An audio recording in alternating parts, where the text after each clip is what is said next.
All right, 30 years ago. It's 30 years. It's so hard to believe today. That most of us were watching Monday Night Football, and Howard Cosell, when he said this game is not important, and he gave us the news that John Lennon was dead, killed in New York City, outside the Dakota. He was just 40 years old, shot in the back 4 times by Mark David Chapman, who's still in prison. He was with his wife at the time, so she witnessed it, right? Was Yoko there? Yes. John Borack is with us right now, and you are a writer of music about the music industry, yes, et cetera. You're a musician yourself. You're a John Lennon fanatic. You're a Beatles fanatic. Your dad... Aficionado? Yes. Your dad gave you you were 5 years old. He gave you a 45 of... Baby, You're a Rich Man was my first introduction to the Beatles, and that's what got me started.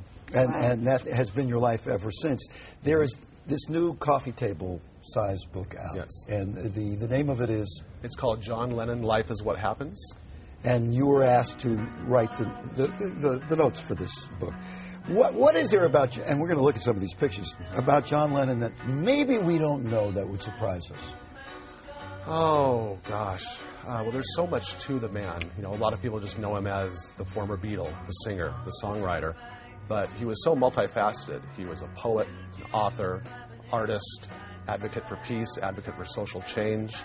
Just an amazing man, just very well-rounded, and just did a lot, packed a lot into 40 years. And had he lived, what do you think he would be now? They used to say about James Dean, his legend is huge because he died young and we never saw him play Las Vegas later on. Certainly, the other Beatles images have certainly held up over the years.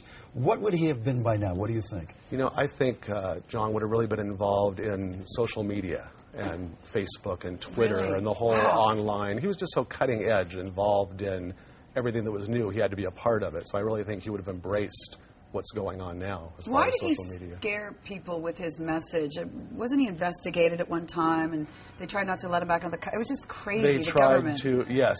Why? Why is a message of peace so threatening to some people? You know, that's a good question, and it's been explored in a lot of different movies. Yeah. And you know, I think when people's message, no matter what it is, when they go about presenting it a little differently. John's scares people. When they're not used to hearing it presented a certain way, they get a little frightened. Well, also, it was a polarized time. You were either on one side or the other. Right. And the side that was in power was against his side. So. And they just assumed he was counterculture because of everything that had happened in the 60s. He wasn't a part of the establishment. There were certainly other people they should have been investigating back then. Definitely.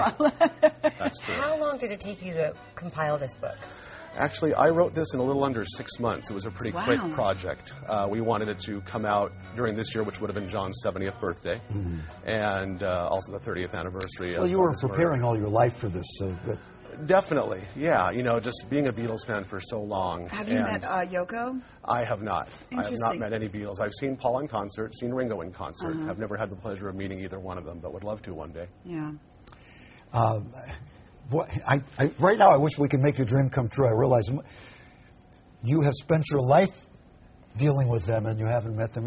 He could have been here when Yoko was here. I'll tell you one thing. You have this preconceived notion about Yoko. You're like, she seemed, and then she comes here, and she's so funny and full of life, and the things she's seen in her lifetime, I'm like, my gosh, she saw her husband killed in front of her. And she's really gotten a bad rap. For sure. Everyone assumes she's the woman who broke up the Beatles, and she wasn't. In every rock band in America, some woman is called Yoko. Exactly. Today. Exactly. That's true. Yeah. Steve is the Yoko of this show. He's going to break it up. Seriously.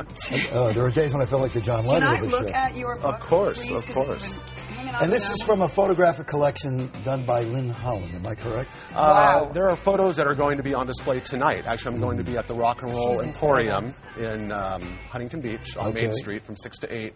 Doing a book signing. We'll also have a John Lennon memorial, and some of Lynn Holland's photos will also be on display there. Those were taken at the Beatles' last LA concert in 1966, around a press concert there. The pictures are incredible in this. And by the way, John will be signing copies of his book at the Emporium tonight in Huntington Beach. It's good to have you here. Thanks. Great to be here. Thank you. Thank you so much.